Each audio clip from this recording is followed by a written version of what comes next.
కేసీఆర్ సమయంలోనేమో రాచరిక పాలన ఉండే.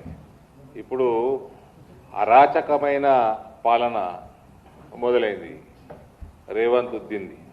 ప్రథమంగా కామారెడ్డిలో ఎమ్మెల్యే కార్యాలయం మీద ఎమ్మెల్యే పైన దాడి చేయటం, బాన్స్వాడలో ఒక ప్రైవేటు సూపర్ మార్కెట్లో అక్కడ దాని యాజమాన్యం ఏదైనా పాటలు పెట్టుకుంటుంది, ఏదైనా భజనలు పెట్టుకుంటుంది. మేము స్పీకర్లు పెట్టుకొని ప్రపంచాన్ని డిస్టర్బ్ చేస్తలేము.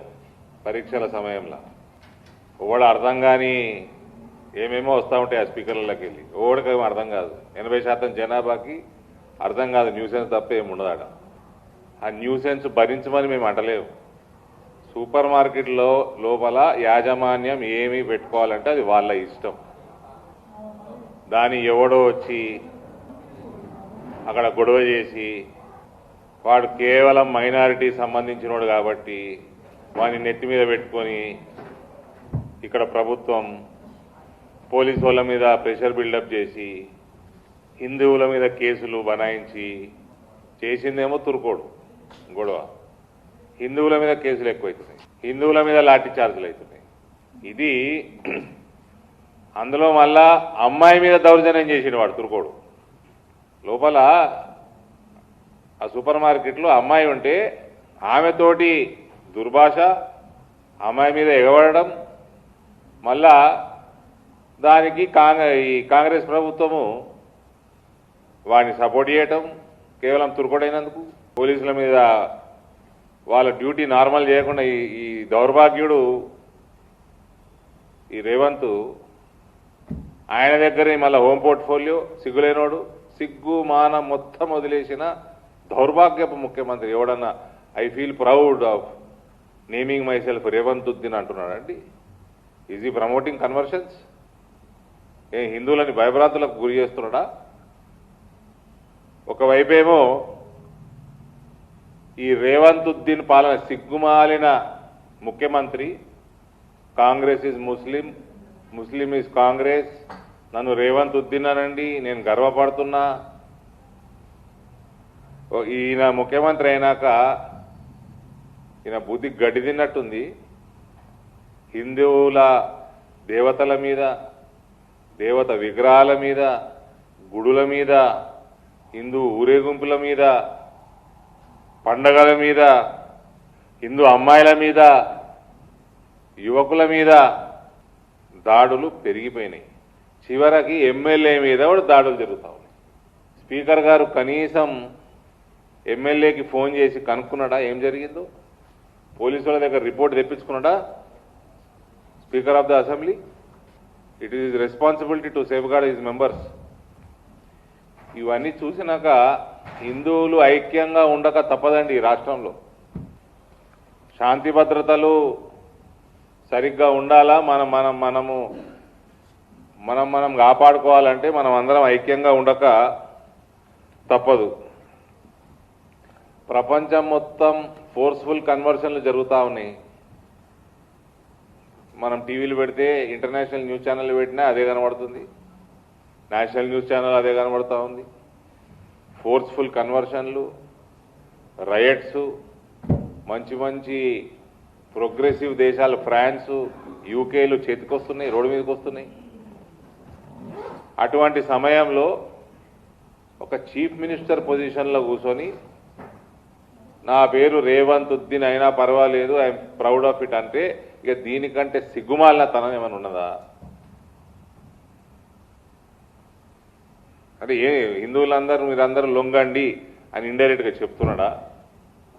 వాడేమో వస్తాడు, ఏమోడో దారుస్సలాం దుమ్ము నాకెటోడు రేవంత్ అంటాడు. ఎవడైనా కాంగ్రెస్ వాడు, ప్రభుత్వం నడిపేటోడు, రెడ్డి అయినా, రావైనా, వెలుమ అయినా, కాపైనా ఎవడైనా వచ్చి మా దుమ్ము నాకాలి అంటున్నాడు.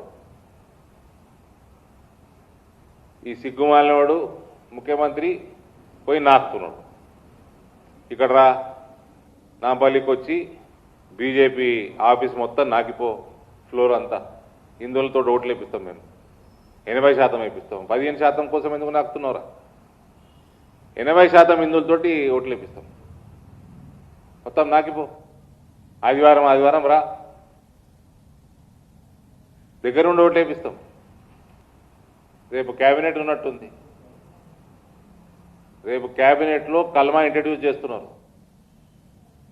కల్మా చదివి క్యాబినెట్ మొదలు పెడతారంట రేపు. అందరు టోపీలు పెట్టుకుంటారు. ఈ సిగ్గులేని ముఖ్యమంత్రి వీళ్ళు తుర్కోళ్ళందరూ 2050 వరకు భారతదేశం ఇస్లాం రాజ్యం అవుతుంది అని వాళ్ళు ఏదో ప్రణాళికతో పోతున్నట్టున్నారు వాళ్ళ ఆర్గనైజేషన్స్. ఇటువంటి సిగ్గుమాల ముఖ్యమంత్రి అంటే ఇప్పుడే అవుతుంది ఇస్లాం దేశం. రేపు క్యాబినెట్లో కల్మా చదువుతారంటండి. నిజమా కాదా కనుక్కోండి మీరే. కల్మా చదివి మొదలు పెడతారంట. ఇక ఈ మధ్య మున్సిపల్ ఎలక్షన్లు జరిగినాయి. మా ఇందూరులో పరిస్థితి ఏందో తెలుసు మీకు. అక్కడ ఒక పిసిసి ప్రెసిడెంట్ డిసిసి ప్రెసిడెంట్ లెవెల్కి పెట్టినాం. 4 రోజులు పిసిసి ప్రెసిడెంట్ డిసిసిని చేసినాం. అప్పుడు ఆయన అంటాడు ఇలా బీజేపీ వాళ్ళకి ఎలక్షన్ రాగానే హిందూ ముస్లిం గుర్తుకొస్తాం. तेरा चीफ मिनिस्टर क्या कर रहा? रेवंतुद्दीन क्या है? चिचोरापन का चरम सीमा है ये.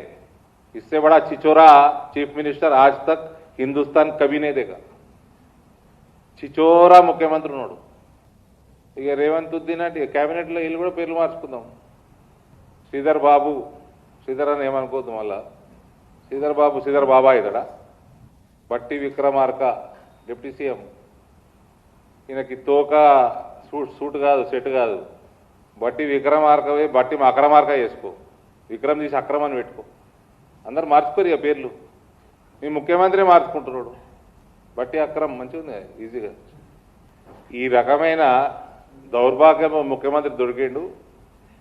హిందువులందరూ కూడా సీరియస్గా ఆలోచన చేసుకోవాల్సిన అవసరం ఉందండి.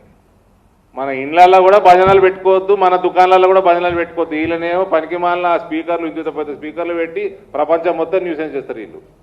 అది పెట్టుకోవచ్చు వీళ్ళు. దీనికి ఏమాంతరిస్తాడు సిగ్గులేని ముఖ్యమంత్రి. ఈయనకే పంచాత కాదు, మనచాత కాదు, చదువు సంధ్య లేదు. మళ్ళీ ఈయన హోమ్ పెట్టుకున్నాడు, మళ్ళీ మున్సిపల్ అడ్మినిస్ట్రేషన్ పెట్టుకున్నాడు. లూటీ జరుగుతుంది తెలంగాణలో. కేసులు ఏరైనా ఆయన అంటే కల్వంకుట్ల మీద వాళ్ళ దగ్గర పైసలు మింగుతా ఉన్నాడు, వాళ్ళని కాపాడుతూ ఉన్నాడు. Sold out chief minister. You remember, ఏదో ఈయన కాంగ్రెస్ ప్రభుత్వం రాగానే ఈ 10 సంవత్సరాలు ఈ రాచరిక పాలన పోయింది, సరిలేదన్న డెమోక్రటిక్ నడుపుతారేమో అనుకొని ఫస్ట్ 1 ఇయర్ పోన్లే అంటే ఆ టైంలోనే అంతకుముందే నేను మీ అందరి ముందర మీడియాలో మాట్లాడినా. Is can be more dangerous than KCR అని రేవంత్. అదే జరుగుతుంది ఇప్పుడు, అదే జరుగుతున్నది. This fellow is more dangerous than KCR for Telangana. ఆత్మ అభిమానాన్ని అమ్మేసుకున్నాడు, సిగ్గు మానాన్ని అమ్మేసుకున్నాడు. వీని పట్టకపోయి జైల్లో పడేసి కూతురు పెళ్లి ఉంటే 12 గంటలు బెయిలిచ్చిండ్రు అంతే. అయినా కూడా సిగ్గు మానం, మనిషికి ఉండాల్సిన అన్ని క్వాలిటీస్ అమ్మేసుకున్నాడు. అమ్మేసుకొని ఇలా కల్వకుంట్లోళ్ళ దగ్గర దారుసలాం దుమ్మే నాకుతలేడు, కల్వకుంట్లోళ్ళ ఇండ్లల్లో దుమ్ము కూడా నాకుతున్నాడు. వాళ్ళని కాపాడుతున్నాడు, వాళ్ళ దగ్గర పైసలు మింగుతున్నాడు. దీనికంటే సిగ్గుమాలిన తనం ఉంటుందా అండి? వచ్చి రెడ్డి నీ కులాన్ని కూడా తిట్టిపోతున్నాడు. మళ్ళీ పోయి వాందే నాకుతా ఉన్నావు, ఆఫీస్ దుమ్ము నాకుతా ఉన్నావు. వాడు కుల్లా చెప్తున్నాడు కదా.